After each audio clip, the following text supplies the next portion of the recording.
All right, so I want to do a little bit of show and tell on something I got here the last couple days, and that is a classic Leatherman.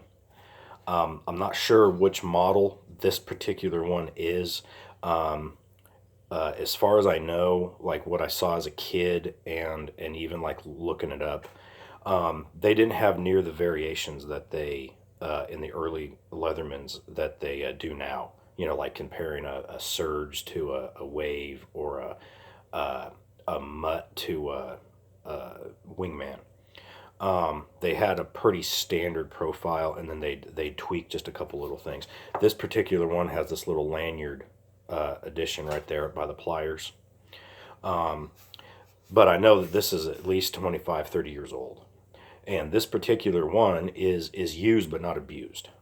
It is not completely thrashed. Someone did put a name in there, Villarial. I don't know what that is, if it's a business or what. But it's still, with as old as it is, it still holds itself together. It doesn't, flop apart. I've seen some where these legs, they flip out. The only, disruption in the action of the pliers is I think someone tried to cut too heavy of a gauged wire and tweaked it. So there's a little catch at the wire cutters. The tools actually snap into place. They don't lock, but they snap into place. So it's got a pretty strong spring. This side has a pretty generous double-sided file, a super small screwdriver, a can opener slash bottle opener. The early ones, they actually advertised them as the same, and they didn't put a redundant bottle opener that no one used. The only gripe I have on this one is the Phillips screwdriver is a smaller. You have two standard screwdrivers or Phillips screwdrivers that you use. I'm a plumber. I have to take things apart all the time. I use one of those six-way screwdrivers where you can pull one out and flip them around. And you always use the bigger one. Almost always use the bigger one. 9 times out of 10, you use the bigger one. Some of these multi-tools come with the smaller one.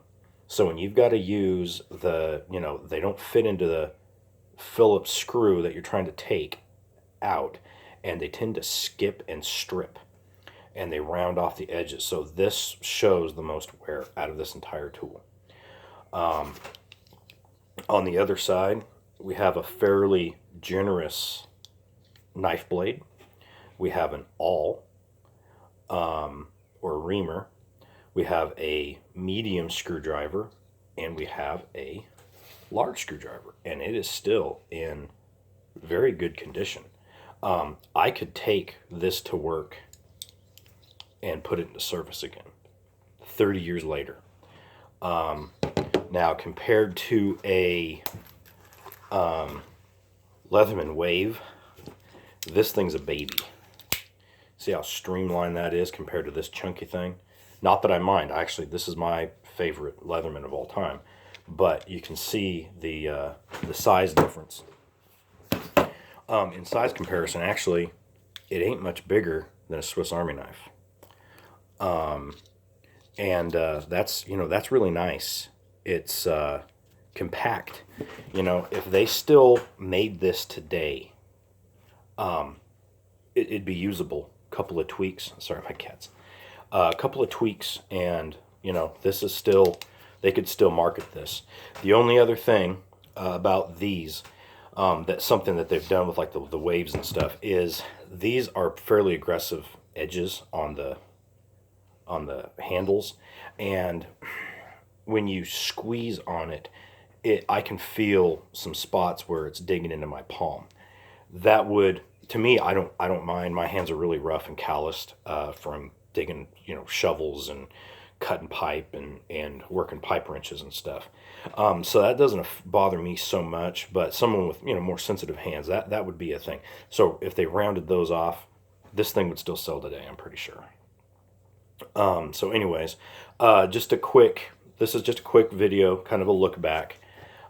You can find these actually when I went to shop for this, you can still find these on eBay. You're looking at spending about $20. I saw most of them go for just under. I spent 16 on this one after shipping. So I actually only spent like 13 something on it, and the rest was shipping. But I'm actually going to use this. I'm going to put this, because it's streamlined. I was looking for something a little more streamlined as a backup, because I go out in the woods and a lot of times I forget. Sometimes I forget my wingman. So I wanted a permanent set of pliers with all the other tools for my possibles pouch. So that's where this is going. So anyways, I hope you enjoyed it. I hope you go out and get your own. I do believe that Leatherman will still warranty these too. My father-in-law sent his dad's in. Okay, his dad's in, and it was an old one. I mean, way older than this.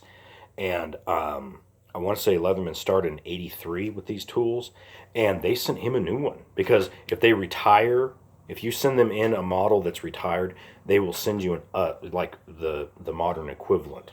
So they sent him, I think they sent him a rebar, and so he's been using that. So anyways, because these old ones I think had a lifetime warranty. The newer ones have a 25-year warranty. So anyways, I'm going to get moving, and you have a good one.